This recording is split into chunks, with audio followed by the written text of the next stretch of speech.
Okay, hello everyone, and thank you so much for joining us at the Frontline Club's fourth book night. This is Prenvera Smith's brilliant and very special idea, because with this book club, you can meet the author, and it's a book club that is not dependent on talking about just newly published books, but also the ones we've been wanting to read for some time, or which we've already read and loved so much that we want to share. Our authors have included Louis de Bernier, Elif Shafak, Kegi Carew, and we are due to include John Simpson, Michael Vidikiodis, and others whom we shall announce in due course. Tonight, this month, I am delighted to be chatting with novelist Amanda Craig, who is with us here, you'll see on your screens, and she was recommended to us by Louis de Bernier.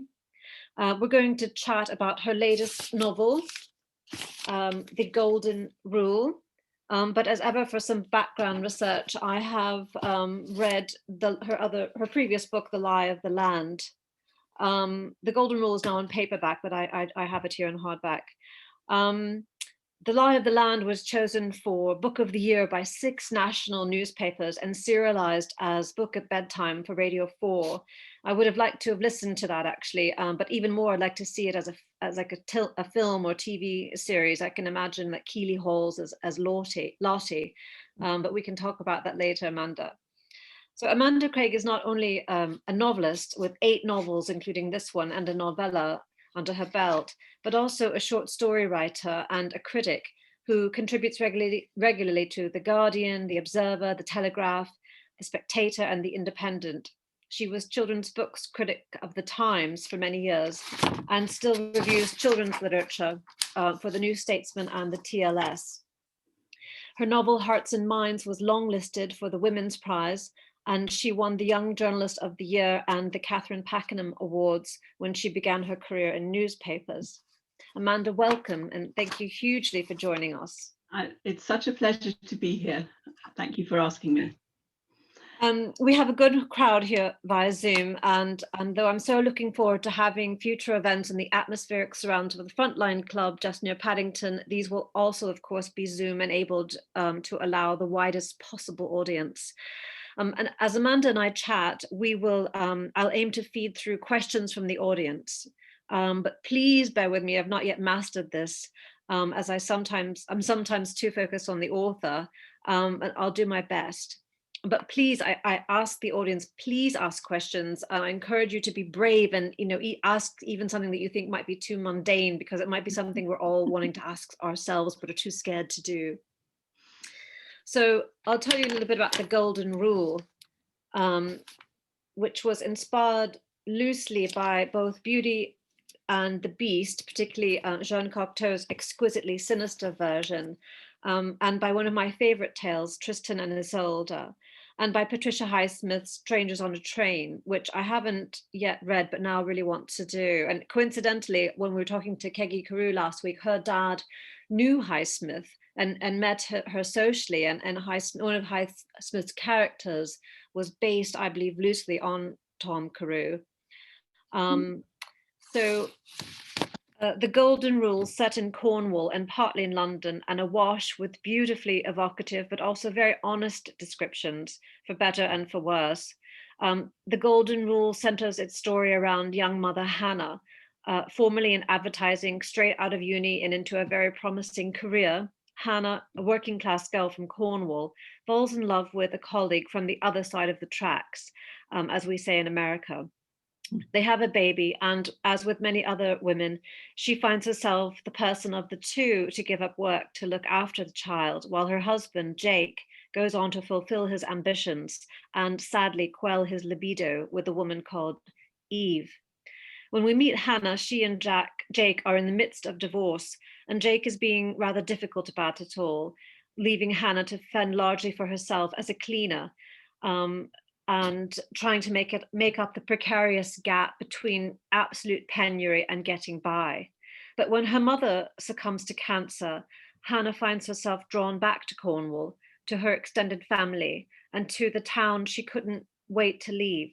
And there she finds herself again and onto her feet. But there's a twist. On the way out on the train, on the way out to Cornwall on the train, she meets by chance a woman who is also going through her own divorce, and a woman who suggests that they do each other a favor and murder each other's husbands. Hers happens to live in Cornwall, exactly where Hannah's going. And, who would know? They have no link to each other. They're strangers on a train. The crux of the tale and the suspense of it lies largely here, because Hannah, in a moment of madness perhaps, agrees. But there's more. And I'll leave it to you to read, dum dum dum dum dum dum. But at this point, I want to introduce, allow Amanda to come in, and she's going to read for us that passage where Hannah meets this woman on the train. Yeah, I will, and I should just say that this novel, all my novels, though they can be read on their own, are interconnected. Yes, but this novel in particular, The Golden Rule, grew out of my research into unhappy marriages, because when I turned 50 and all my girlfriends turned 50, one after another they discovered that their husbands had been unfaithful, absolute horror, divorce proceedings, and one after another they said to me it would be so much easier to be a widow. And when I heard the third one say this, I thought, I've got to write about this state of mind, this longing and fury that women have who feel very betrayed, and the fantasies they have, as I assume they're fantasies of revenge. So this little bit that I'm going to read here is where the two women have met. They're on the Paddington to Penzance train, going down to a town that I call Foll. It became clear that Jinni, or rather her husband, must have a second home in Foll, the town where the rich moored their yachts and the second homeowners spent their summers. Hannah was well acquainted with it, because ever since she was old enough to hold a Dyson, she'd earned money cleaning their houses. Foll was all that St. Piran was not, wired up with the latest technology, 4x4 cars, pretty shops and Waitrose deliveries. In this Cornwall, everything was lovely, apart from the Cornish. Hannah had grown up hearing her friends and family described as those ghastly people. On, rattling away from London. Soon the windows filled with wriggling rivers where white swans glided and steep hills plunged, shaggy with woodland. They finished the wine. Hannah's head began to swim as the alcohol reached her empty stomach. Every beat of the train carried her closer to her mother, for whom she both longed for and dreaded seeing one last time. Her mind was always playing tricks on her, caught between hope and fear. I can't bear being with Con, her companion said, staring out of the window. He's so controlling. Hannah dropped her gaze to Jinni's arms, toned and flawlessly smooth. Unlike her neighbour Lila, she had no scars or burns, but that didn't necessarily mean anything, because neither did Hannah, unless you saw her cheek. Why do men do that? He treats me like trash because I can't give him kids. I had cancer, you see. I hate him. My divorce is taking forever. I wish he were dead. So much simpler to be a widow. Hannah felt a violent lurch, as if the train had suddenly switched tracks. Yes, I think every woman in our situation feels that. I'd kill mine if I thought I could get away with it. Wouldn't you? Hannah gave an ironic laugh. Yes, probably. Jinni sighed. It's such a relief to say it, isn't it? I've thought about it, Hannah said. The words almost burst out of her. Over and over and over. It's almost the only thing I think about some days. All at once, the train thundered into the first of the series of tunnels before Exeter. The air became brick and the noise deafening. Their reflections shone dimly in the black glass, a parallel world of darkness and shadow. Jinni leant forward, her eyes bright, and mouthed, "Why don't we then?" So that's the start of this horrible pact, and a lot of the novel although it's about many other things besides unhappy marriage. It's also about poverty and riches and cruelty and kindness. But a big part of the novel is this dilemma about whether she's going to kill this man who she's never met and knows nothing about. Yes, and I mean, immediately, you introduce us to this divide between the rich and the poor, because the woman she meets on the train, Jinni, is sitting on her own in the cool confines of air-conditioned first class, right? And Hannah is on the other side of the sliding doors, and Jinni, sitting there with her bottle of wine, beckons her in, and Hannah's a bit sweaty, disheveled. You can just see it, and she says, come, because Hannah thinks she's this sympathetic, good-hearted person, and they have this long chat, and they bond. But again, immediately you show this divide between the rich and the poor. And then when Jinni gets off the train, she's contained and she's not disheveled, and she sweeps everything off the table and leaves calmly. And it's a sort of, and Hannah's head, that's partly because she's rich, she has this poise, right? But there is a reason why Jinni sweeps everything off the table, as you eventually discover. All these things that seem so innocent actually aren't. Don't give it away. Don't give it away. I won't give it away, but I am very intrigued by the relationships that particularly women can have. I mean, this is a very different relationship from the two men in the Patricia Highsmith novel and then the Hitchcock film. Because in the Hitchcock, it's, one is a drunken wife, the other's a rich and difficult father. These are very masculine reasons for wanting someone dead. But in the case of husbands, it's horribly intimate, and the whole business of who do you trust, who do you believe? Because I'm sure I'm not the only woman who's found that sometimes these friendships that grow up, and it's almost like falling in love with somebody, they can be very intense and very intimate, and then you can find some time down the line that actually someone has been lying to you, and they're not who they seem they are at all, who they seem to be at all. And that's part of it. And part of this book, at Lie of the Land, as well, is about the two sides of the story. You're very fair in that, and it's not just about the two. I'll get to this later, but it's not just about the two sides of the behind closed doors domestic, between a man and a woman, or a woman, a partnership.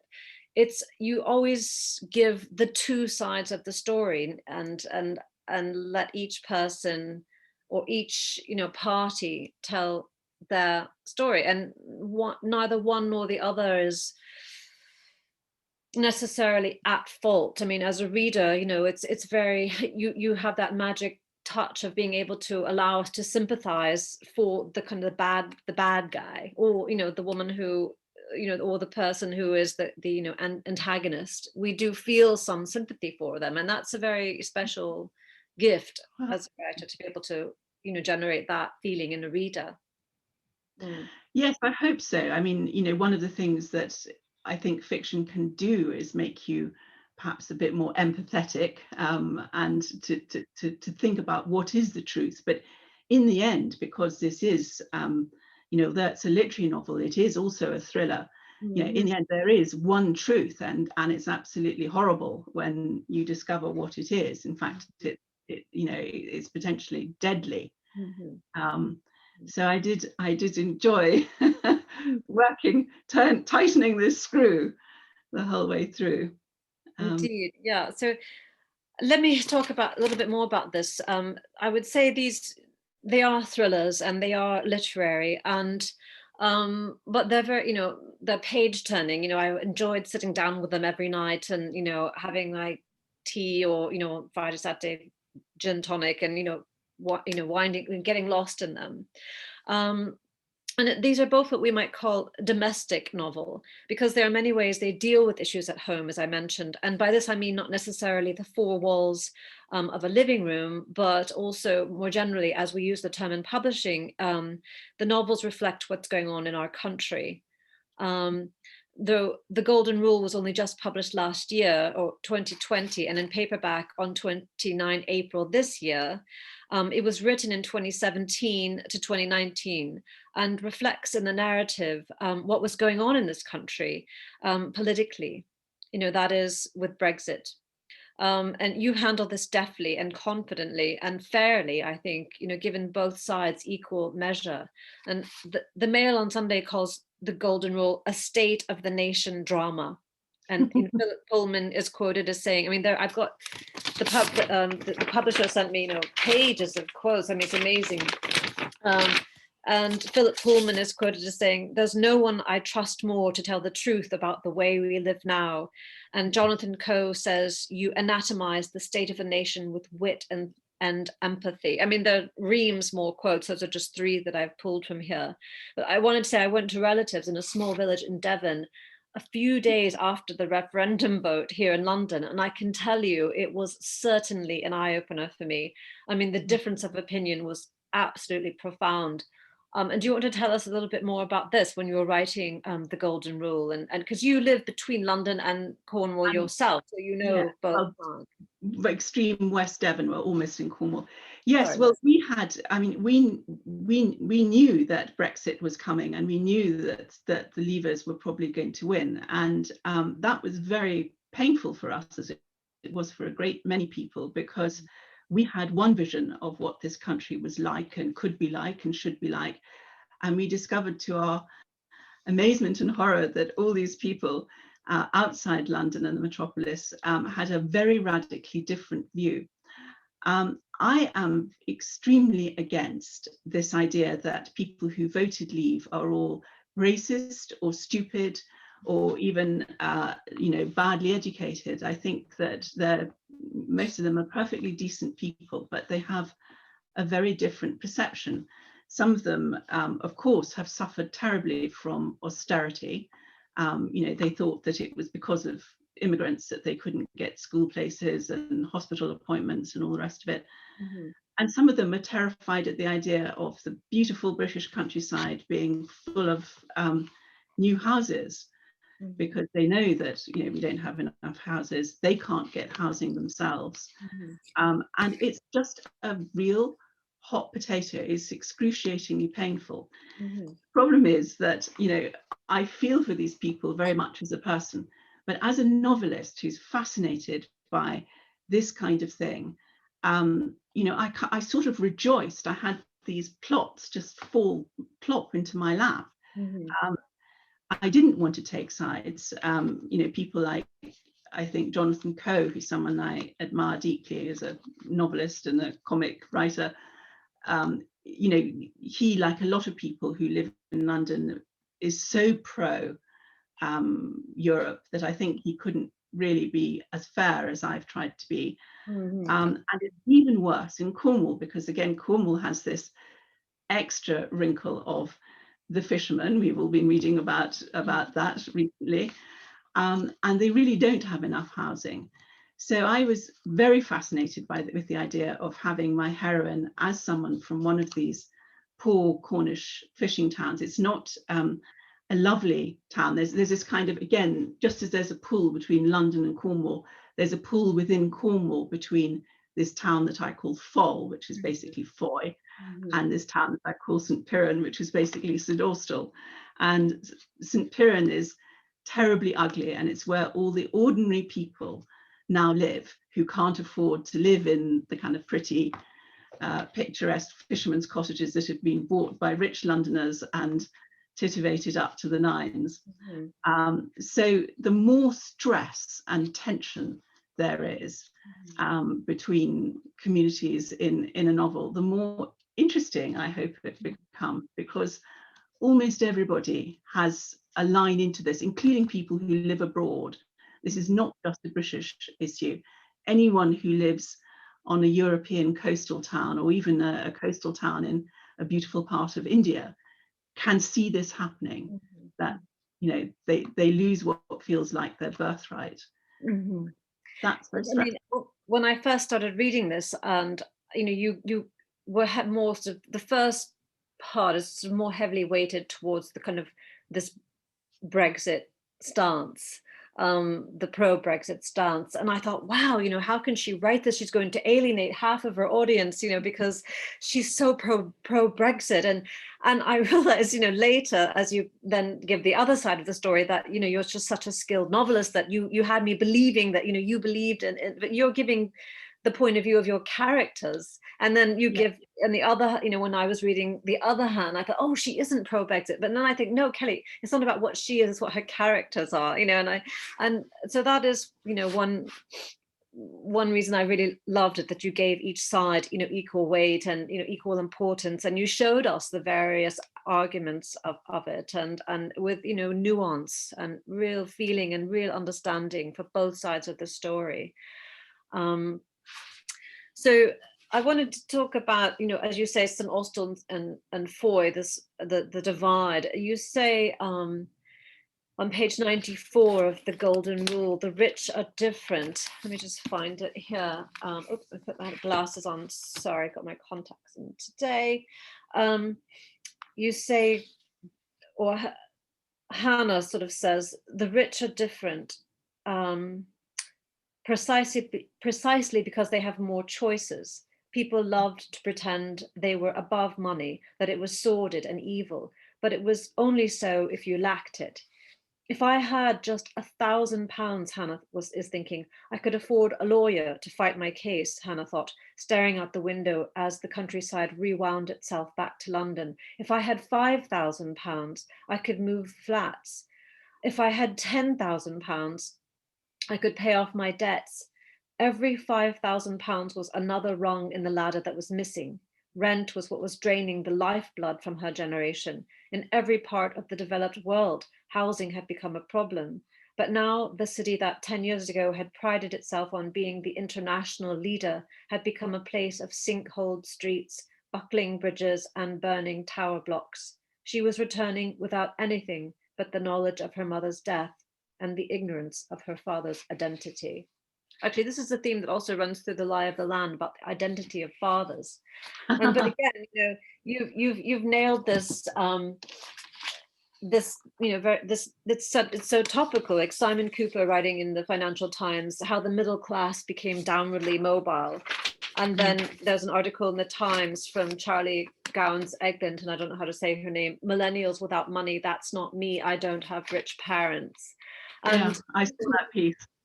And there is, I think that passage reminded me immediately of David Copperfield, who, when he's making his way, begins to make his way, counts every penny, literally. He knows exactly how much a loaf of bread cost, the price of everything exactly. And it is a device that Dickens uses to show that David becomes comfortably off when he stops mentioning this. He stops mentioning the cost and the price of things. And you kind of do that as well in the Golden Rule. I am so pleased that you spotted that, because I am a passionate believer that one of the many things that has weakened modern fiction is this fear of talking about money. I think that we must talk about money. We must. It is shocking, and it is. We still take a step backwards when you read about Jane Austen and all these women discussing what prospective husbands earn. And we don't know what 10,000, Mr. Darcy's 10,000 a year is. Well, I know what it is because I've worked it out, but we still know it's an awful lot of money. And Thomas Piketty, the economist, is actually very, very interesting about this. And he said that actually one reason why novelists of the 19th century and early 20th century were so frank about money is that there wasn't very much inflation. It was only after the First World War that inflation began to rocket, and we lost all sense of what that 10,000 actually could buy. And now, if you mention what, say, a middle-class professional person earns, most people who are not professionals have this red mist of rage come over their eyes, because it sounds like so much. It's like, we can't understand why Boris Johnson can't live on, I think it's £120,000 a year as Prime Minister. Well, most people can't. It's far more than I earn, but actually to a professional person, that's absolute chicken feed. You know, you can barely run a 2-person household on that, apparently. So I think it's really important to mention this. And one of the things I love doing is having this great gamut, not just of people, but of incomes in my work. So I know what it's like to be really poor. I've been really poor. I've actually been a cleaner when I was about the same age as Hannah. And I also know what it's like, how the really rich live for one reason or another. And I love having that double vision. And it's something I want to give my readers, some of whom are also very poor and some of whom are staggeringly wealthy. And most of them, of course, like most of us, you know, somewhere in between. But I think it's really key to stop being so wet about money, because for one thing, we're never going to ask for more money if we don't know what we should be getting.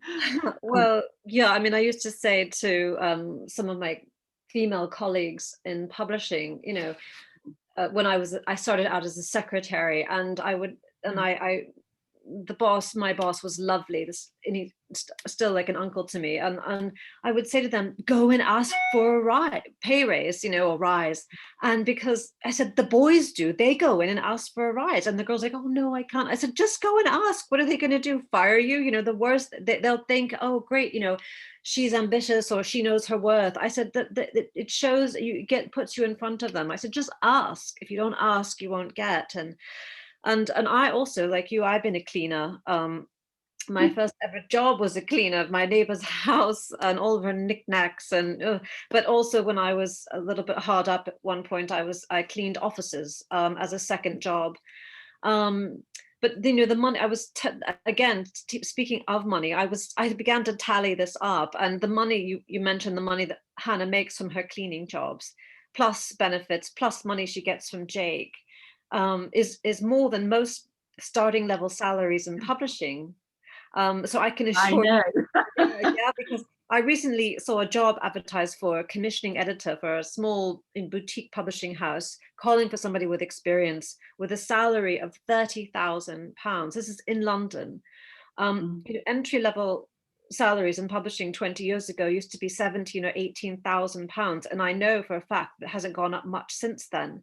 And so here you have it. It makes the industry a little bit more, you know, elitist, because who can afford to work in this industry unless you have rich parents? Or one of my friends who I began working with, she lived in a house in Hoxton before Hoxton became fashionable, with like 6 other people, because she couldn't afford, at the end of every month, you know, she was really hard up, and you know, and could hardly feed herself, you know, much less do the things that you need to do when you're in publishing and trying to, or in any industry, to get yourself through the ranks and go out and meet people and have drinks. And you know, and how can you do that on 17 or 18,000 pounds when you can barely afford to pay rent and groceries? So you talk about, you know, the minimum wage here, that you mentioned that a lot in the Golden Well, Rule. I am very interested in it. I mean, one of the most shocking things I think that I include in the Golden Rule is Hannah's mother-in-law's belief that the minimum wage is £80,000 a year. Yeah. I've actually heard, you know, well-off people say that. You know, that's not an invented line. Yes, you know, it is important, and it is partly the not just the background to the plot, but you know, very much part of it, because of course, you know, greed is part of the story, greed and actual generosity, because the people that Hannah goes back to, this Cornish family who she's sort of rather looked down on and felt herself, you know, she's the only one to have been to university, and you know, she's ambitious and so on, and yet the people that she's left behind, her mother's family, are so lovely, and they are part of how she eventually kind of sorts herself out. Exactly. And I think that's very important to say. You know, those people who are you know, living on very little money and working incredibly hard. You know, those are real people, just like the very rich with their yachts. Yeah, And I just mean, as everybody has important. their problems, rich and poor. It's Yeah. like the famous, you know, every unhappy family is unhappy in its own particular way. Speaking of which, so divorce, sadly, we have to mention it because it's in, I think we should, because it's in both this novel and this novel. And it is, you do bring in the kind of money issue, as I said earlier, into this, the question of divorce. And, you know, Mm. as you said, you've met so many 50-year-old women who are getting divorced or for one reason or another. So you capture in both of these novels the intricacy of feelings that go along with it, you know, for both the men and the women, though. And, you know, you do, as I said, you give both sides of the story. What interested me particularly, though, was your understanding of the power balance, so closely linked to money, as the weapon, as you say, in Right in the Lie of the Land. And you note also how our expectations are formed of, you know, love and marriage and the happily ever after, and at times perhaps often disappointed. And I think it's in The Lie of the Land. Lottie says, nobody, the main character Lottie says, maybe nobody gets what they believe maybe nobody gets what they believe should be theirs, but just getting a bit of it is worthwhile. Just a bit is more than most ever get. Mm. Yeah. I have to say, you know, I'm extremely lucky because I'm very happily married, and this is not in any way my own story. In fact, I don't think I would be able to be so even-handed if it were, because, you know, one of the most distressing things, just as a friend, is seeing how both men and women suffer so terribly in a split. They do kind of go mad. You know, I've had both women and men sort of crying in my arms, and you know, you just feel so deeply for them.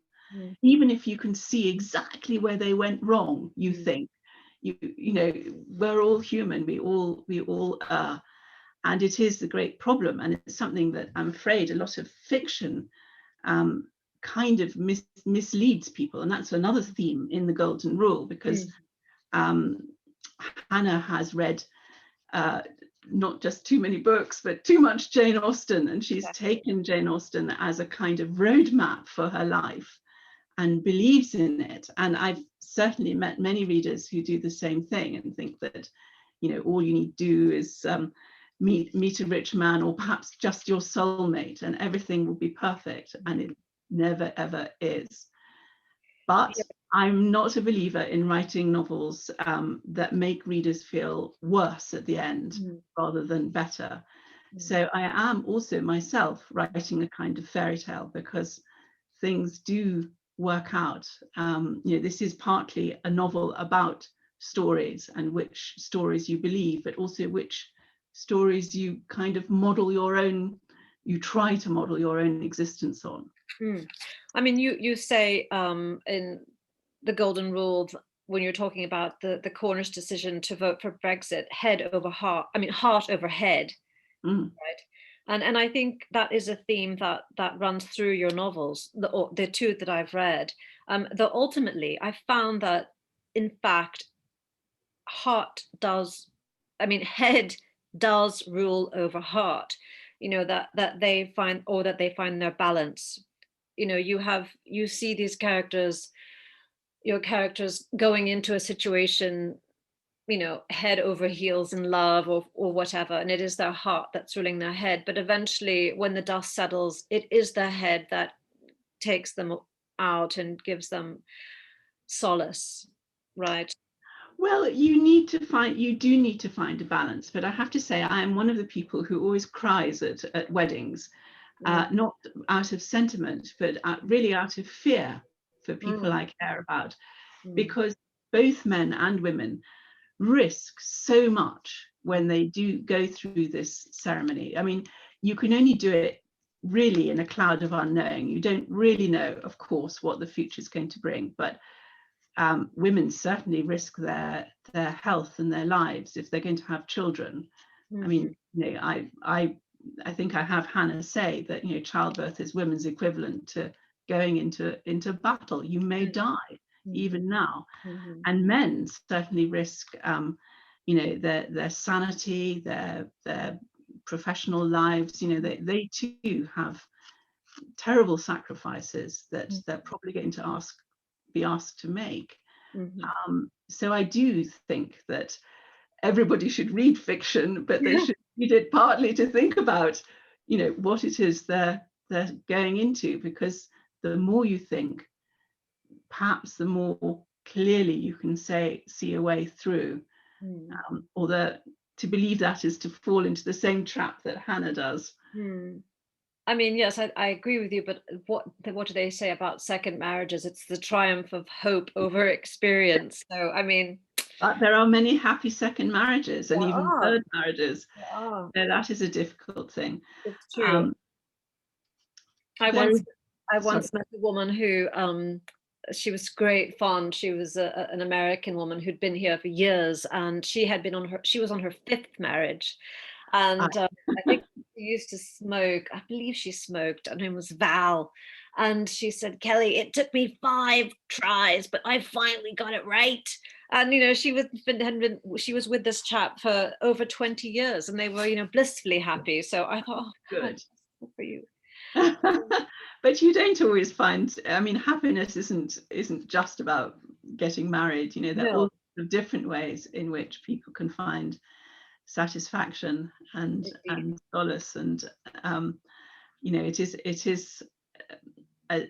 a pity in a way that so many of the very great novels written in English were written by people in the 19th century, often women who had no experience whatsoever of marriage, because it has set up a template. I mean, I do think Tolstoy is a bit more honest in this respect. Indeed. But you know, the other reason why we haven't talked about Stan at all, the man she works for in Cornwall in a rather unexpected way. The reason why I made him a video games designer is because I became so fascinated by the narrative possibilities that video gaming offers. Because for those who've never played a video game, you know, it offers you the chance of dying and coming back and making different decisions, sort of like sliding doors, but very much more complicated. And I thought that was a fascinating idea. Yeah, I mean, we can talk about Stan code. I want to talk about this as well. Like you, as with Louis, we'll loop back to that. You, this is one of my other questions. You, as with Louis de Bernier, another one of your biggest fans, takes your characters with you you take your characters with you, as you mentioned earlier, from one novel to the next, though each book is standalone, so you know, you don't have to read them all together. I mean, I love the character names, the even loads, Ivo Sponge, the aging rock and roller Gore Tor, and his Aussie wife Di, whom I think should be played by Nicole Kidman in a TV series. Definitely. But I think you're having a bit of fun here, yeah. And my next question is, okay, tell me about that, the names, and then we'll go to. Well, the names, I mean, Nabokov said that names cast a coloured shadow, and you know, it does take me time to think of these names. And to work out these characters who are, of course, aging with me. But I got the idea of making major characters reappear as minor characters and vice versa, really from Balzac, and which in the Comédie Humaine, because he does this a lot, and then Trollope, who probably nicked the idea of him. And I think it's so satisfying for readers to feel that they're entering this whole world, and that when a novel ends, they're not necessarily saying goodbye. You know, the story doesn't necessarily end there. You know, if they read on, they will discover what happens to people that, you know, I hope they've cared about and been involved with, but sometimes almost in a slightly throwaway sense. although the novel I'm writing now is bringing back characters from my very first novel. So this is a gap of 30 years. So that's quite fun. But you're going to take us to Italy next, is that To correct? Italy, yes, yes. So do you But think, oh, where's my next holiday going to be? I'll set it in Italy. no, not at all, because I actually grew up in Italy, so I know it terribly well. And this fictional Tuscan town is modelled really on this town called Cortona, which some people may know. Very, very beautiful. It's got Piero della Francesca Annunciation, but it has its own series of tensions and problems, which I'm enjoying describing. And it's great fun to revisit characters who were young and who are now middle-aged or old. You don't have to have read what went before, but you will have a greater depth of pleasure, I hope. I mean, I'm very keen on readers enjoying my books. I think the kind of novel, and God knows as a critic I get sent a great deal of them, which is an effort to pick up and you feel your heart sinking. I think you'd better be surely sure that you're really, really a serious writer of, practically Tolstoyan significance to go down that route. People are miserable enough as they are already, particularly at the moment. They don't need to be made more wretched. So the typical pattern in my books is that things often start in a very dark and difficult place. But by the end, I hope people will feel happier and satisfied.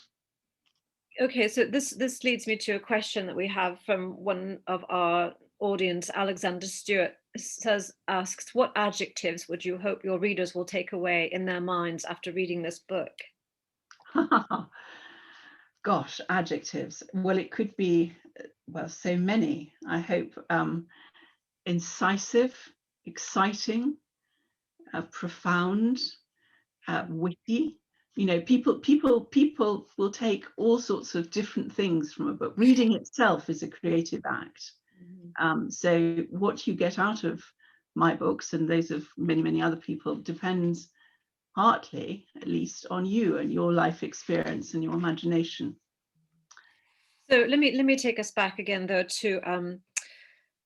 to Jake. Tell me a little bit about appearances can be deceiving code as a foil to Jake. Yes. Well, he's called Jake, of course. I was thinking about Jacob and Esau in the Bible. Jacob, who's very smooth and the favorite and the golden boy, and Esau, who's hairy and ugly and perfectly delightful, actually, but not the favorite of God. And I've met a great many of the kinds of the Jakes of this world who are very good looking and very assured and entitled, literally, sometimes.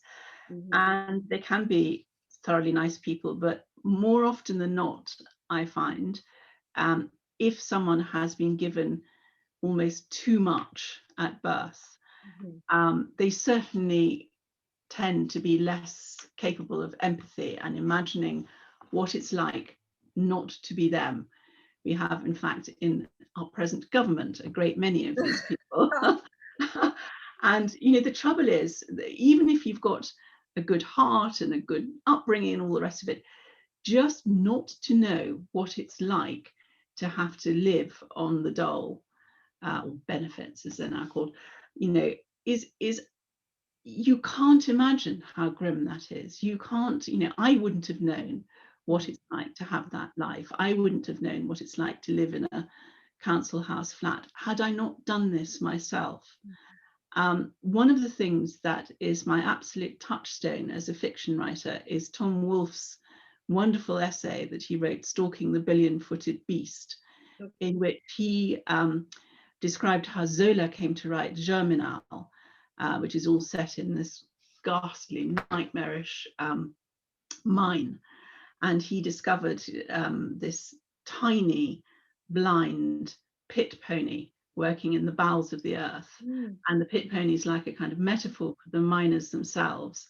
And it's been taken down there as a foal and grown up. It's known nothing except this life. Absolutely horrifying. And the only reason he knew about this is that Zola went down that damn mine and he saw it. And I think that's so important for novelists to do. I think novelists should be more like journalists. We should find stuff out. So one of the things that particularly pleases me when people love my books and enthuse about them is that they say it's made me look at this kind of person or that kind of job in a way that I've never looked before. That to me is one of the greatest rewards, because I've looked at those people and talked to them and even in some cases been among them. It annoys me terribly that the kind of literary fiction in this country that gets given prizes and lots of praise tends to be historical. People have this veneration. I'm not being horrid because I do enjoy some historical fiction, but they have this veneration for books that grow out of research, by which they mean libraries. I think really, if you're that interested in history, you should go off and read a proper biography, a proper history book. Don't read fiction because it may be more entertaining, but you're not probably going to discover something new. No, I don't know. I think history is entertaining in its own way, and this actually leads me to another question. So, forgive me, but I'm going back to Lie of the Land. You have this. You can really tell that you love the countryside, and you have this great powers of description. You say page 315 later in the book, released. The sheep gleam on the green slopes like pearls on velvet. Behind them, the scraggy, twisted oak, hawthorn, and ash are billowing with fresh leaf. Dartmoor is a tapestry of hills and rock, wood and water, the velvety crop turf pricked with the yellow flowers of gorse and threaded with silvery trinkles of tiny streams glinting in the evening sun. There's a cuckoo calling in a valley down below. I mean, you've just really captured a real beautiful moment of the British countryside. And, given that and the books are filled with these kind of observations, just like as an aside, and there's a really magical, really poetic moments, little snapshots of beauty. But also, again, because you do write with, equal weight, you also show us the kind of the more grittier moments as well of the country, the poverty, and there are passages that reflect that as well, very very evocatively. But given you have a background as a journalist, and have you thought about writing non-fiction? Like Gilly Cooper, she started out writing non-fiction, right? And so I'm not a vegetarian, but I was very moved by your passage in chapter 30 in Lie of the Land about the silence of the lambs. It was just heart-wrenching, about a little bit like this. The abattoir, yes. The abattoir. And you have such a good grasp of the challenges of country life, the tie of the land, not just the lie of the land. And my father came from a family of farmers who sold one of their farms to send two of the brothers to medical school, my grandfather and my great uncle. And the third son, my other great uncle, took over the farm. And he remained on the farm. None of his children or his nephews or nieces wanted to take the farm themselves, even though they would work the farm. My great uncle and my grandfather would send their children to help during the summer holidays. They went for the harvest, and my dad, when he was at university, would go back to the farm on the rare occasions that my great aunt and uncle would have a holiday or a night out. He would look after the cows and everything else. My dad still has the letter that his uncle wrote to him saying, would you take the farm? Do you want it? Because my dad had done agriculture at university. And my dad, he couldn't. he said, I can't have that life. It's such a hard life. You can never leave. You're tied to it. And my dad, was just heartbroken. And we still have the farm. The family still have the farm house and some of the land around it, but the rest has been sold off to developers. And it looks nothing now like, what it did even when I grew up. I can't imagine what it looked like when my dad grew up, or my grandfather and great grandfather had it, etc. So I mean, but my point is, you have such a solid grasp of the countryside, and have you thought about writing nonfiction? It's a lot about me and not so much about you. Not really. I mean, I did love doing journalism, but the kind of journalism I was most interested in, you've got to be on the staff of a newspaper. You just cannot make any kind of living. And more than anything, I wanted to write fiction. I think fiction, paradoxically, although it is now so badly paid, I mean, most novelists, particularly novelists like me, do not even earn the minimum wage. I could not do what I do if I were not married to a much more successful man who does something completely different. The only thing I've ever wanted to do is write fiction, apart from a very brief time when I was a teenager and I wanted to be a doctor and I wasn't good enough at maths then. I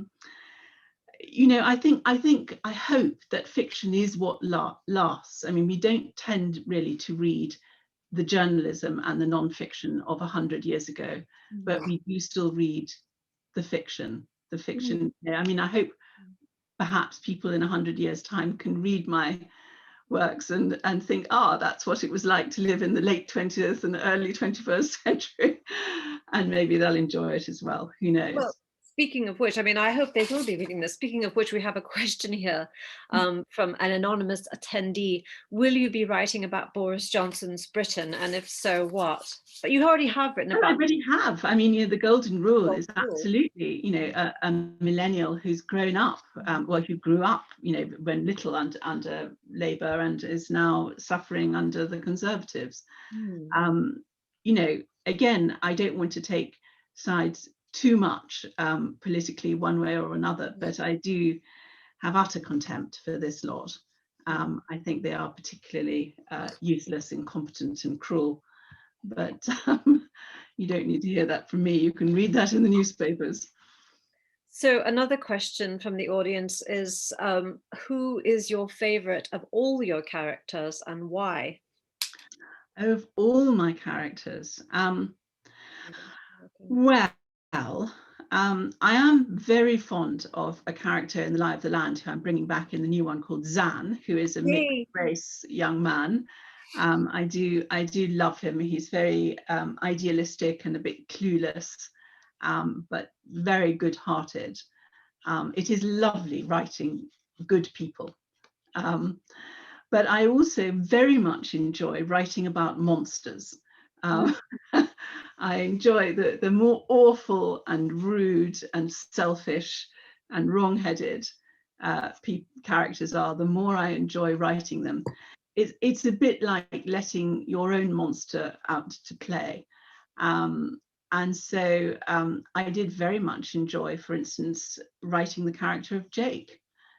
He's an absolute swine. He's everybody's nightmare husband. But I enjoyed writing other characters as well. The difficulty is when you have, as is the case in both The Lie of the Land and The Golden Rule, you have people who are just mad and bad. I tend not to go into their heads because I think it's almost unfathomable, real wickedness, real evil and murderousness. We see enough of it on television. It's actually not very interesting psychologically because they've got no empathy. People in real life and in fiction really are only interesting if they're more nuanced. And I think once someone crosses the line and becomes a killer, well. No, I agree with you. I remember, obviously I just finished reading Lie of the Land. What you wrote about one of the characters in particular, and that insanity really struck me. I won't tell everybody this because it will be a little bit of a spoiler, but yeah, it really struck me profoundly. I wondered also, just one last question in closing, because you grew up in Italy, right? And you were born in South Africa, Mm, yes? yeah. Um, and then you came here for university, No, before, for boarding school. for boarding school. Actually. Yeah. Do you think that, given your sort of international background, that that has helped you?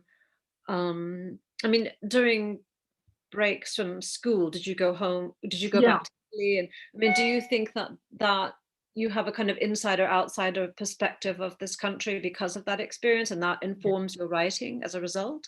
Very, very much. I mean, I am myself, genetically from many different countries and cultures, and I don't feel wholly British. I know that I often come across as being extremely British, but that's actually what all expatriates are like. Um, and I do rather treasure that. I think it's a huge plus, because I think if you're too subsumed in one culture or one nationality or one class, you can't really, look outside that. That can be a source of strength for a fiction writer, obviously someone, again, like Jane Austen, but I think it does enlarge you. It enlarges your sensibility, and I hope your audience. I mean, I'm enormously pleased to find that I've got a lot of readers in India, for instance. They kind of get what I'm writing about, which Mm. is fabulous. I treasure that. I'd love to actually set a novel in India, but whether we'll ever be able to go back there, I don't know. You have to send one of your characters there. I've got another question here from Eleanor Rapley. You mentioned Tolstoy and Nabokov. Who else would you like and read among Russian writers, and who among foreign writers in general? Gosh, well, there are a lot. I did absolutely love Irene Nemirovsky. I think she was a complete genius, and had she not been murdered in the Holocaust, I Mm. think she would genuinely have rivaled Tolstoy. Gosh, I read a lot of European. I mean, Balzac, obviously. I love Elena Ferrante. I mean, I don't read enough contemporary European writers, but it's an enormous question, that. But probably of the living ones, Ferrante comes very high. I mean, I find it very interesting that she's adored and revered in Britain and America, but many Italians just cannot see the point of her at all. And they don't think that she's written her own books. They're all convinced it must be her husband. It's one of these Oh God. absolutely extraordinary setups. There are some authors who oddly don't do well in their home country, and then you'll find that, say there's superstars, and say there's a British author who doesn't do very well here. I know one in particular, but does fairly well. But then in Eastern Europe, the superstar, like everybody Mm. knows who they are, and you know commissions their novels again and again and again, and really famous. So it's funny how some novelists, they kind of hit the jackpot, not necessarily in at home but abroad. In Yes, and also a wonderful translator is very important as well. I mean, there's someone I think is completely wonderful, and you should look out for her next year, called Vesna Goldsworthy, Mhm. whose third novel is coming out, I think, next spring, called Iron Curtain, and she's actually from the Balkans, Mhm. um, and she wrote a novel called Gorsky, which is a reworking of The Great Gatsby, but Ah, in London, in contemporary London, about a Russian oligarch. oh. She is the bee's knees. She What's her can name again? really Tell us write. again. Vesna Goldsworthy. She's absolutely fantastic. Okay. Witty and gripping and serious and funny. I think she's fabulous. But there are loads of people I could recommend, but she's particularly one. I've just read the manuscript, because I know an awful lot of other writers, Mhm. and one of my private pleasures is trying to help them and reading them at an early stage. That's very special. You thank a lot of other writers in your own acknowledgements. You name them, which is really lovely. I've got two more questions here. I think we'll maybe we'll wrap it up after this from the audience. Elizabeth Cudd asks, I three more questions. I was about to ask you how you felt about Eleanor Ferranti and if you know who she is. I don't know who she is. No, nobody. Well, there's that wretched man Gatti who went and got hold of her tax return. So he has exposed her. I think that's an incredibly wicked thing to do. I don't actually care who she is. Exactly. You know, it's irrelevant. One of the great nuisances of modern authorship is that you know, people are forced to appear as people. You know, they can't just be writers. You know, you have to be quite careful. So much as I love talking to readers, you know, it is a joy. There is a slightly squirm making aspect as well. Sorry, you've got another question. I've got a couple of other questions here. I mean, it's true that nowadays, you know, I say to my authors, the work begins once the book is published, because then you've got to go out and, you know, sell yourself and, you know, go to the literary festival circuit if you're lucky and, you know, really sell the book. And so Daniel DeRosa, why do you think not many authors are translated in English compared to other countries? Fewer or not many. Not fewer. Maybe we don't have so many authors. I don't know. I think there is a great we are really rather Philistine about this, you know, and because we've had what is still the world's dominant language, I'm sure it will be either Spanish or Mandarin quite soon. I think people are quite lazy, but we also have a rich culture of our own. So something's really got to be quite special to break through. I mean, I myself, you know, I long to be published again in Germany. If any of you are German publishers or know any, please mention this, because I love German readers, and you know, I haven't been in Germany for over 20 years. A lot of Germans are reading English, I found, when I last went there. So there's that hurdle as well. And you're right, you know, that the English, you know, when some of my authors, when they're published in translation, even though they might be superstars, you know, in their own countries, here they're debut writers competing against, you know, names here or other, you know, homegrown debuts. So it's very difficult to get them the kind of the oxygen that they need from readers. Well, you know, I think there are publishers here that are doing fantastic work, you know, Fitzcarraldo and Pushkin and Europa, you know, among them. And we should read more, but you know, maybe it's a fashion thing. I don't know. It comes and goes. So we'll finish off with this question.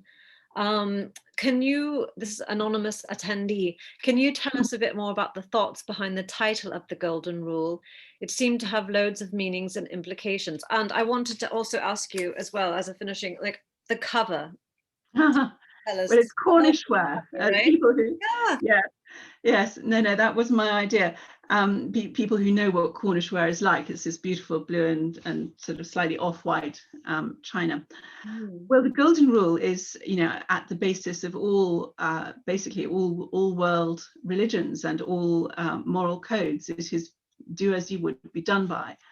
And it's very striking if you go into every religion you could possibly think of, including Buddhism. That concept comes up, and it's basically a plea for empathy, to put yourself in someone else's shoes. But of course, it is also the reverse of the terrible pact that the two women make, because you know, you swap. You can, when you think what it's like to be someone else, it's the opposite of swapping murders, and that is really, in a sense, one of the ongoing moral debates throughout the book. What is it like to be someone else? Can you think yourself into their situation? And if you do you see them differently? Indeed. Look, you've shown us two, you know, many different worlds from many different points of view, from many different characters, all of them fully drawn, and all of them as interesting as the other. And I can't wait to meet them in your next books, and go back and read some of your past novels as well. And Amanda, thank you so much for joining us, taking the time, and we really appreciate it so much. Thanks. It's been a pleasure to read these books, and thank you to Prenvera. Yes. And to Mario for helping us with our technical support, etc.